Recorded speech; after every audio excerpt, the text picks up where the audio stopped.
Kaya pala ganito ang naging resulta ng kapalaran ko. Kasi alam ng Diyos na kaya ko. Sa edad kong to, napagod na akong magmadali. Kaya lahat ng ginagawa ko ngayon, ini-enjoy ko na lang. Siguro sa dami na rin ng aking pinagdaanan, napagtanto ko na ang buhay ay mas malawak at mas mahiwaga pa sa mga problemang dumarating sa buhay natin.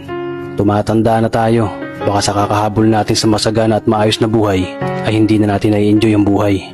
Baka nabubuhay na lang tayo dahil nape-pressure tayo sa sasabihin ng ibang tao.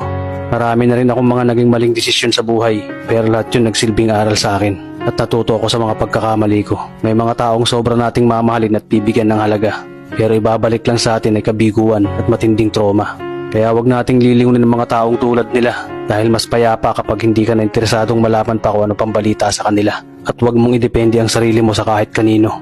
Tandaan mo, kahit sarili mong anino, iiwan ka din nito kapag madilim na ang paligid mo. Kailangan natin matutunan na huwag ikumpara ang sarili natin sa iba, dahil hindi natin laban ang laban nila. Karera mo to, di nila karera. Dahil ang buhay ay hindi naman nasusukat sa kung sino ang mayaman, kundi kung sino ang payapa. Kaya galingan mo lang palagi tol, dahil napakaraming tao mapanghusga, hihilahin ka pababa. At lagi mo tong tatandaan.